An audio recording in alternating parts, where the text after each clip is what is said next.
ಎಲ್ರಿಗೂ ನಮಸ್ಕಾರ. ಇವತ್ತು ಸ್ವಲ್ಪ ಡಿಫ್ರೆಂಟ್ ವಿಡಿಯೋ. ಸೀರೆ ಕುಚ್ಚನ್ನು ಪಕ್ಕಕ್ಕಿಟ್ಟು ಹಳೇ ಬ್ಯಾಂಗಲ್ನ ಯೂಸ್ ಮಾಡಿಕೊಂಡು ಹೊಸ ಲುಕ್ ಹೆಂಗೆ ಕೊಡೋದು ಅಂತಂದು ನೋಡೋಣ. ನನ್ನ ಬಳಿ ಹಳೆ ಬಳಿ ಐತಿ. ಸೊ ಹಾಗಾಗಿ ನಾನು ಈ ಹಳೆ ಬಳಿಗೆ ಮೇಲ್ಗಡೆ ಸ್ವಲ್ಪ ಏನೋ ಡಿಸೈನ್ ಥರ ಬಂದೈತಿ. ಇದನ್ನು ಫಸ್ಟು ರಿಮೂವ್ ಮಾಡ್ಕೊತೀನಿ. ಹಿಂಗೆ ರಿಮೂವ್ ಮಾಡಿಕೊಂಡು ನಾನು ಹಿಂಗೆ ಕಾಣ್ತೈತಿದ್ದು. ಇದಕ್ಕೆ ನಾನು ಸಿಲ್ಕ್ ಥ್ರೆಡ್ನ ಯೂಸ್ ಮಾಡಿ ಈ ಬಳಿನ ಹೊಸ ಡಿಸೈನ್ನ ಮಾಡೋಣ ಅಂತೇಳಿ ಇವಾಗ ಟ್ರೆಂಡಿಂಗಲ್ಲಿ ನಡೆಯಕತ್ತೈತಲ್ಲ ಅದು ಗೆಜ್ಜೆ ಬಳಿಗಳು. ಸೊ ಹಂಗೆ ಮಾಡೋಣ ಅಂಥೇಳಿ. ಬಟ್ ಒರಿಜಿನಲ್ ಗೆಜ್ಜೆ ನಿಮ್ಮ ಹತ್ರ ಇದ್ರೆ ನೀವು ಯೂಸ್ ಮಾಡಿರಿ. ನನ್ನ ಹತ್ರ ಇರೋದ್ರಾಗ ನಾನು ಪ್ರಿಪೇರ್ ಮಾಡಬೇಕು ಅಂತ ಅಂದ್ಕೊಂಡೀನಿ. Silk thread gold colour silk ಥ್ರೆಡ್ನ ತೊಗೊಂಡಿನಿ. ಟೋಟಲಾಗಿ ನಾನಿಲ್ಲಿ ಒಂದು 20 ಎಳೆ ತೊಗೊಂಡಿನಿ. 20 ಎಳೆ ಸಿಲ್ಕ್ ಥ್ರೆಡ್ನ ತೊಗೊಂಡು ಸೊ ಗ್ಲೂನ ಹಾಕಿ ಫಸ್ಟ್ ಬ್ಯಾಂಗಲ್ಗೆ ಗ್ಲೂ ಹಾಕಬೇಕು. ಬ್ಯಾಂಗಲ್ಗೆ ಗ್ಲೂ ಹಾಕಿದ್ದು ಆದ್ಮ್ಯಾಗ ನಾವು ಬ್ಯಾಂಗಲ್ಗೆ ಸುತ್ಕೋತಾ ಹೋಗಬೇಕು. ಹಳೆ ಬಳಿ ಯೂಸ್ ಮಾಡ್ಬೋದು. ನಿಮ್ಮ ಹತ್ರ ಯಾವ ಹಳೆ ಬಳಿ ಐತಿ, ಇದೇ ಸೈಜಿಂದ ಅಂತಲ್ಲ, ಅಂದ್ರೆ ಇಷ್ಟು ಚಿಕ್ಕದಲ್ಲ, ಇನ್ನೂ ಸ್ವಲ್ಪ ಬ್ರಾಡ್ ಬರ್ತಾವಲ್ಲ ಅಂಥವನ್ನ ಯೂಸ್ ಮಾಡ್ಕೊಂಡು ಮಾಡ್ಬೋದು. ಸೊ ನನಗಂತೂ ಭಾಳ ಅಂದ್ರೆ ಭಾಳ ಇಷ್ಟ ಆಯಿತು. ನೀವು ಯಾವುದೇ ಬಳಿಗೆ ಇದನ್ನು ಮ್ಯಾಚ್ ಮಾಡ್ಕೊಂಡು ಯೂಸ್ ಮಾಡ್ಕೊಬೋದು. ಅಷ್ಟು ಬ್ಯೂಟಿಫುಲ್ಲಾಗಿ ಬಂದೈತಿ. ಸೊ ಹಿಂಗೆ ನಾನು ಬಳಿನ ಮಾಡಕತ್ತೀನಿ. ಫಸ್ಟು ಬಳಿಗೆ ಗ್ಲೂ ಹಾಕ್ಕೊಳಕತ್ತೀನಿ. ಅದಾದ್ಮ್ಯಾಗ ನಾನು ಒಂದು 20 ಎಳೆ ದಾರ ಏನು ಸುತ್ಕೊಂಡಿದ್ನಲ್ಲ ಅದನ್ನು ನಾನು ಬಳಿಗೆ ಅಂಟಿಸ್ಕೊಂಡು ಸ್ವಲ್ಪ ಹೊತ್ತು ಬಿಟ್ಟು ನಾನು ದಾರನ ಸುತ್ಕೋತಾ ಹೋಗ್ತೀನಿ. ಸೊ ಹಿಂಗೆ ಬಿಟ್ಟು ಈಗ ನಾನು ದಾರನ ಸುತ್ತಲಿಕ್ಕೆ ಸ್ಟಾರ್ಟ್ ಮಾಡ್ಕೋತೀನಿ. ಸೊ ಹಿಂಗೆ ನಾನು ದಾರನ ಸುತ್ಕೋತಾ ಬ್ಯಾಂಗಲ್ ಫುಲ್ಲು ದಾರ ಸುತ್ಕೋತಾ ಹೋಗಬೇಕು. ಸೊ ಈ ಥರ ವಿಡಿಯೋಸ್ ಕೂಡ ನಿಮ್ಗೆ ಇಷ್ಟ ಆಯಿತು ಅಂತಂದ್ರೆ ಪ್ಲೀಸ್ ಕಮೆಂಟ್ನಾಗ ತಿಳಿಸ್ರಿ. ಮತ್ತು ನೀವು ಹಳೆ ಬಳಿಯಾಗ ಹೊಸ ಲುಕ್ ಹೆಂಗೆ ಕೊಡೋದು ಅಂತಂದು ಟ್ರೈ ಮಾಡಿರಿ. ಮತ್ತು ನಾನು ಮಾಡಿರೋ ಬಳಿನೂ ಹೆಂಗೆ ಅನ್ನಿಸ್ತು ಅಂತಂದು ಪ್ಲೀಸ್ ಅದು ತಿಳಿಸ್ರಿ. ಸೊ ನಾನು ಬಳಿಗೆ ಫುಲ್ಲು ಮೆಟಲ್ ಬಳಿ ಫುಲ್ಲು ನಾನು ಸುತ್ಕೋತಾ ಹೋಗ್ತೀನಿ. ನಾನು ಮೇಲ್ಗಡೆ ಡಿಸೈನಿಂದು ಸ್ವಲ್ಪ ರಿಂಗ್ ಥರ ಬಂದಿತ್ತಲ್ಲ ಅದು ಎದಕ್ಕೆ ತೆಗೆದ ಅಂತಂದ್ರೆ ಹಿಂಗೆ ನಾನು ಸಿಲ್ಕ್ ಥ್ರೆಡ್ ಸುತ್ಕೊಂಡಾಗ ಅದು ಸೆಂಟ್ರಾಗಿ ಹೋಗಿ ಕುತ್ಕೊಂಡ್ರೆ ನೀಟಾಗಿ ಕಾಣೋದಿಲ್ಲ.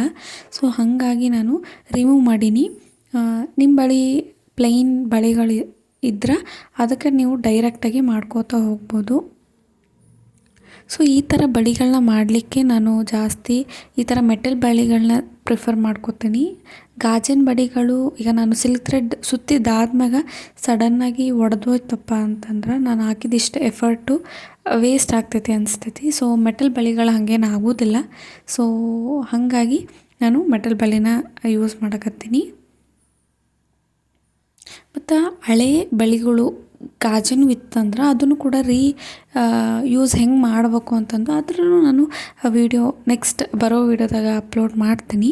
ಸೊ ಇದಕ್ಕೆ ಫುಲ್ಲು ಗೋಲ್ಡನ್ ಥ್ರೆಡ್ನ ನಾವು ಸುತ್ಕೋತಾ ಹೋಗಬೇಕು. ಹಿಂಗೆ ನಾನು ಹೆಂಗೆ ತೋರ್ಸಕತ್ತೀನಲ್ಲ ಹಂಗೆ ಸುತ್ಕೋತಾ ಹೋಗ್ರಿ. ಬಳಿ ಫುಲ್ಲು ಹಿಂಗೆ ಸುತ್ಕೋತಾ ಹೋಗ್ರಿ.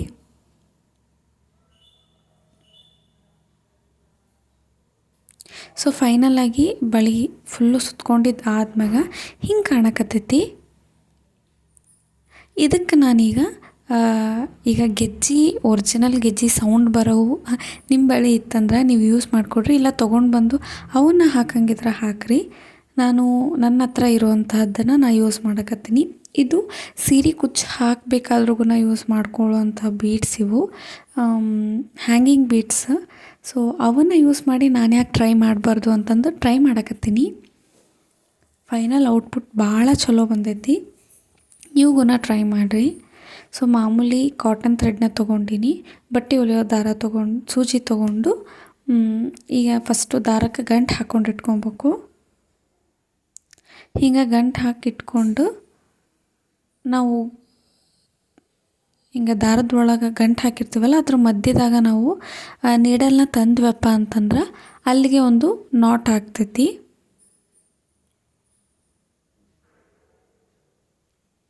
ಸೊ ಹಿಂಗೆ ನಾವು ನಾಟ್ ಹಾಕೋಬೇಕು. ಟೈಟಾಗಿ ನಾಟ್ ಹಾಕ್ಕೊಂಡಿದ್ದು ಆದ್ಮ್ಯಾಗ ನಾನು ಇಲ್ಲಿ ಎಷ್ಟು ಬೀಡನ್ನ ತೊಗೊಳಕತ್ತೀನಪ್ಪ ಅಂತಂದ್ರೆ ಟೋಟಲಾಗಿ 10 ಇಲ್ಲ 11 ತೊಗೊಂಡಿನಿ. ಬಟ್ ರೌಂಡ್ ಫಿಗರ್ 10 ತೊಗೋರಿ. ಸೊ ಈ ಥರ ಹ್ಯಾಂಗಿಂಗ್ ಬೀಡು ಟೋಟಲ್ 11 ನಾನು ತೊಗೊಂಡಿನಿ. ಹತ್ತತ್ತು ಹಾಕಿದ್ರೂ ಚಲೋ ಕಾಣ್ತೈತಿ. ಸೊ ಹಿಂಗೆ ನಾವು ಫಸ್ಟು ಸೂಜಿಗೆ ಪೋಣಿಸ್ಕೊಬಿಡ್ಬೇಕು. ಟೋಟಲಾಗಿ ನಾನಿಲ್ಲಿ 11 ಹ್ಯಾಂಗಿಂಗ್ ಬೀಡ್ಸ್ನ ತೊಗೊಂಡಿನಿ. ನಿಮ್ಮ ಹತ್ರ ಒರಿಜಿನಲ್ ಇತ್ತು ಅಂದ್ರೆ ಅದನ್ನ ತೊಗೋರಿ.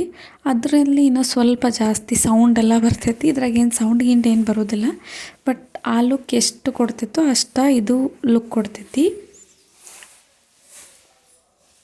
ಸೊ ಒಂದು 11 ಹ್ಯಾಂಗಿಂಗ್ ಬೀಡ್ಸ್ನ ತೊಗೊಂಡು ಈಗ ನಾನು ಬ್ಯಾಂಗಲ್ಗೆ ಏರ್ಸ್ಕೊತೀನಿ.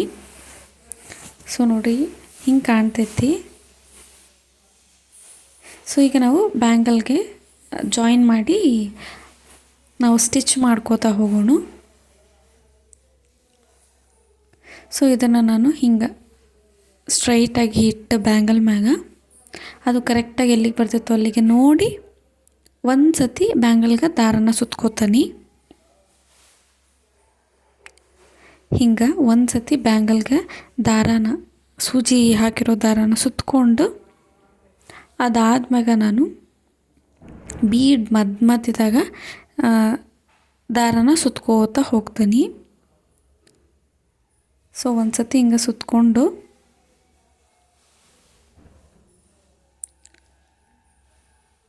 ಹಿಂಗೆ ಸುತ್ಕೊಂಡಿದ್ದಾದ್ಮ್ಯಾಗ ಇವಿಷ್ಟು ಬೀಡ್ ಅದಾವಲ್ಲ, ಒಂದು 2 ಬೀಡ್ ಬಿಟ್ಕೊಂಡು ಇಲ್ಲ 3 ಬೀಡ್ ಬಿಟ್ಕೊಂಡು ದಾರಾನ ಸುತ್ಕೋತಾ ಹೋಗ್ಬೇಕಾಗ್ತೈತಿ. ನಾನು ಟೋಟಲಾಗಿ 2 ಬೀಡನ್ನ ಬಿಟ್ಟು ನೆಕ್ಸ್ಟ್ ದಾರಾನ ಸುತ್ಕೋತಾ ಹೋಗ್ತೀನಿ.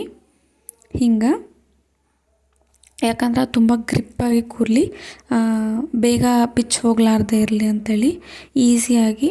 ಸೊ ಹಾಗಾಗಿ ನಾನು ಆ ಕಡೆಯಿಂದ ಈ ಕಡೆಗೂ ಸುತ್ಕೊಂಡು ಹೋಗ್ತೀನಿ ಮತ್ತು ಆ ಕಡೆಯಿಂದ ಈ ಕಡೆ ಸೈಡ್ ಬರಬೇಕಾದ್ರೂ ಸುತ್ಕೋತಾ ಬರ್ತೀನಿ. ಆವಾಗ ಫುಲ್ ಟೈಟಾಗಿ ಕೂರ್ತೈತದು. ಕೂತಿದ್ದಾದ್ಮ್ಯಾಗ ನಾವಿಲ್ಲಿ ನಾಟ್ ಹಾಕ್ಕೋಬೇಕು. ಒಂದು 2 ಸತಿ ಟೈಟ್ ನಾಟ್ ಹಾಕಿದ್ದು ಆದ್ಮ್ಯಾಗ ನಾನು ನಾಟ್ ಹಾಕಿ ಸ್ವಲ್ಪ ದಾರ ಬಿಟ್ಟು ಕಟ್ ಮಾಡಿಕೊಂಡು ಅದಕ್ಕೆ ಗ್ಲೂ ಹಾಕೋತೀನಿ. ಹಿಂಗೆ ಗ್ಲೂ ಹಾಕಿ ಅಂಟಿಸ್ಬಿಟ್ವಪ್ಪ ಅಂತಂದ್ರೆ ಅದು ಸ್ಟಿಫಾಗಿ ಕೂರ್ತೈತಿ. ಸೊ ಸೇಮ್ ನಾನು ಇವಾಗ ಏನು ತೋರಿಸಿದ್ನಲ್ಲ ಅದೇ ರೀತಿ ಇನ್ನೂ ಒಂದು ಸತಿ ಮಾಡ್ಕೊಳ್ತೀನಿ. ಸೇಮ್ ಹಿಂಗೆ ಒಂದು 11 ಹ್ಯಾಂಗಿಂಗ್ ಬೀಡ್ಸ್ನ ತೊಗೊಂಡು ಅದನ್ನು ಎಲ್ಲಿಗೆ ಬರ್ತೈತೋ ಅಲ್ಲಿಗೆ ನೋಡಿ ಸುತ್ಕೊಂಡು ಅದಾದಮೇಲೆ 2 ಬೀಡ್ ಮಧ್ಯದಲ್ಲಿ ಸುತ್ಕೋತಾ ಹೋಗಬೇಕು. ಅದಾದಮೇಲೆ ಆ ಕಡೆಯಿಂದ ಈ ಕಡೆ ಸುತ್ಕೊಂಬರ್ಬೇಕು ಮತ್ತು ಲಾಸ್ಟ್ ಆ ಕಡೆಯಿಂದ ಈ ಕಡೆ ಸೈಡಿಗೆ ಸುತ್ಕೋತಾ ಬಂದು ಒಂದು 2 ನಾಟ್ ಹಾಕ್ಕೊಂಡು ಅದಾದ್ಮ್ಯಾಗ ಗ್ಲೂ ಹಾಕಿ ಅಂಟಿಸ್ಬಿಟ್ರೆ ಮುಗೀತು. ಸೊ ನೋಡ್ರಿ ಎಷ್ಟು ಬ್ಯೂಟಿಫುಲ್ಲಾಗಿ ಕಾಣಕತ್ತೈತಿ. ನನಗಂತೂ ಭಾಳ ಅಂದ್ರೆ ಭಾಳ ಇಷ್ಟ ಆಯಿತು. ಸೊ ಹಿಂಗೆ ಪ್ಲೈನ್ ಬಳೆಗಳಿಗೆ ಹಾಕ್ಕೊಂಡ್ರೆ ಕೈಗೆ ಎಷ್ಟು ಮುದ್ದಾಗಿ ಕಾಣ್ತೈತಿ. ನಿಮ್ಗೆ ಹೆಂಗೆ ಅನ್ನಿಸ್ತು ಅಂತಂದು ಕಮೆಂಟ್ ಮಾಡಿರಿ.